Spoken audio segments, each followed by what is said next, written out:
দর্শক, জিম্বাবুয়ের বিপক্ষে একাধিক চমক দিয়ে টি-টোয়েন্টির স্কোয়াড ঘোষণা করল Bangladesh cricket board BCB. Australia সিরিজের মতো এই সিরিজেও অধিনায়কত্বের ভার থাকবে তৌহিদ হৃদয়ের ওপর। ওয়ানডেতে চমক দেখানোর পর টি-টোয়েন্টি দলে অলরাউন্ডার মোসাদ্দেক হোসেন সৈকত, ফিরেছেন pace bowling all-rounder Mohammad Saifuddin, দলে আছেন ইয়াসিন আলী চৌধুরী রাব্বি। জিম্বাবুয়ের বিপক্ষে টি-টোয়েন্টি সিরিজের দলে নেই শামীম হোসেন পাটোয়ারির নাম। বাংলাদেশ মিস করবে লিটন কুমার দাস ও তাসকিন আহমেদকে। জিম্বাবুয়ের বিপক্ষে টি-টোয়েন্টি সিরিজের দলে ওপেনারের মধ্যে রয়েছেন সাইফ হাসান, তানজিদ হাসান তামিম ও পারভেজ হোসেন এমন।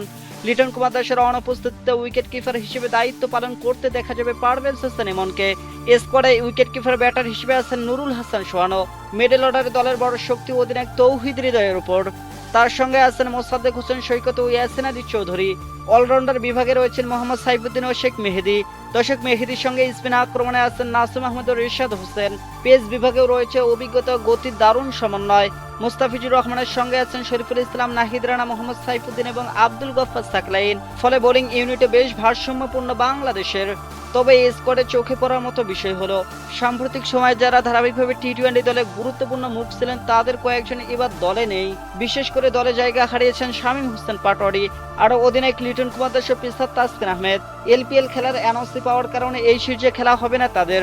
দর্শকে এক নজরে জিম্বাবুয়ের বিপক্ষে বাংলাদেশের টি-টোয়েন্টি স্কোয়াড: অধিনায়ক তৌহিদ হৃদয়, পারভেজ হোসেন এমন, তানজিদ হাসান তামিম, মোহাম্মদ সাইফুদ্দিন, মোসাদ্দেক হোসেন সৈকত, ইয়াসিন আলী চৌধুরী রাব্বি, নুরুল হাসান সোহান, শেখ মাহাদি হাসান, নাসুম আহমেদ, রিশাদ হোসেন, শরীফুল ইসলাম, মুস্তাফিজুর রহমান, নাহিদ রানা, মোহাম্মদ সাইফুদ্দিন এবং আব্দুল গফফার সাকলাইন। বাংলাদেশ ও জিম্বাবুয়ের মধ্যকার 3 ম্যাচ টি-টোয়েন্টি সিরিজের সবগুলো ম্যাচে অনুষ্ঠিত হবে বুলাইয়ের কুইন্স স্পোর্টিং ক্লাবে। প্রথম টি-টোয়েন্টি 15 জুলাই, দ্বিতীয় ম্যাচ 17 জুলাই এবং সিরিজের শেষ ম্যাচ 19 জুলাই। বাংলাদেশ সময় প্রতিটি ম্যাচ শুরু হবে বিকাল 4টা 30 মিনিটে।